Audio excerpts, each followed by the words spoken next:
Nakatakda ng tapusin na yata ng House Committee on Good Government and Public Accountability ang investigation kaugnay ng maling paggasta nga ni Vice President Sara Duterte dito po sa 612.5 bilyong na pisong confidential funds ng Office of the Vice President at the Department of Education kung saan ay siya ay dating namumuno. Sige ha. Pero may inaantay tayong bisita. Maya, okay? Sige. At kahapon kasi pinulong na ni Congressman Joel Chua, ang chairman po ng komite, na i-wrap up na at i-summarize na kung ano ang mga nangyari sa investigation. Alam niyo ba yan, marami po ngayon na nagtatanong kung bakit ang punteriya ninyo si VP Sara lang. Bakit lang si VP Sara ang puntirya? Marami naman diyang ibang mga government agencies na gumastos din ng confidential funds. Hindi lang milyon, bilyong piso po ang ginastos ng ilan. May nagtatanong ba, confidential nga yan hindi dapat malaman ng taong bayan?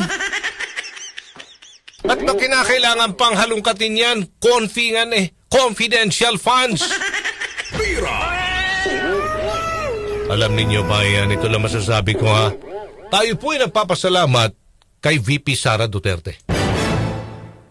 Dahil nabuksan po yung lata. Nabuksan po yung lata na ika nga ay punong-puno ng worms. Can of worms. Ito po ay hudyat bayan para malaman natin at maayos yung mga batas. Kasi ang ginagawa po ngayon ng komite dyan po sa House of Representatives na pinamumunuan ni Congressman Chua, magbalangkas ng batas upang sa ganon magagastos sa tama ang pera ng bayan. Tama? Kasi hindi po ito libo lang Hindi rin milyon. Bilyong piso po yan. Pera na lang bayan ha. Pero kahit na law enforcement agencies na gumagamit po ng bilyong-bilyong pisong confidential fund bayan mga igala, dapat tama ang liquidation. Hindi po yung isusulat mo yung pangalan mo dyan, tiatos, merong tempura. Insulto sa atin yan bayan. Masakit, no? Maha-high blood ka talaga. Tataas pa sugar mo.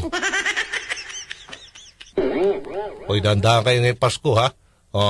Bawal na sobrang matatamis, ha? O yun, bayan, ha? Ba't napunta ako doon sa Pasko? Bigla ako na-segue sa Pasko. Ang sa akin lang dito, nagkataon na naimbestigahan po si VP Sara Duterte. Doon natin nakita ang problema, yung gusot. Yung problema yung butas sa batas. Kaya inaayos po ngayon yan ng ating pong mga legislators. Para next time, sa susunod, may batas na tayo na pagbabatayan na pag gumamit ng confidential funds, ang isang halimbawa na lang, hindi talaga tatanggalin yan sa mga civilian government agencies, Office of the Vice President, ano pa ba yan?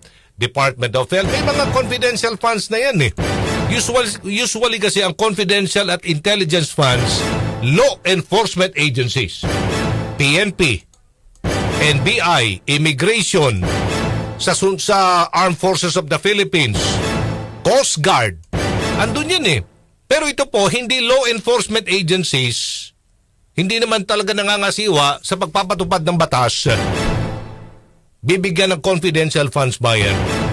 At least malaman natin kung paano ginastos ng tama. Na hindi ka lang basta-basta maglalagay dyan ng kung ano mga pangalan dyan. Mickey Mouse, may Superman. Insulto sa atin yan kasi pera po natin yan. Kaya marami nagtatanong, confidential fund nga yan Aljo, ba't ang kulit mo? Confi nga yan Bakit mo talagang gustong malaman? Ang sa akin lang dito bayan, gamitin po ninyo ng tama at least man lang may transparency and accountability. yung liquidation, at least man lang, no? Respeto sa taong bayan. Ayusin ang liquidation po niyan. Oo. At least man lang, nakalagay doon, ang pumirma ay si Don Buenvenida. O yan. Diba? O. O kaya si Kuya Zander Kayabyab. O at least, may pangalan. Diba? Hindi yung paglalagay ka ng pangalan dyan, Chippy. Pink Panther. Di ba?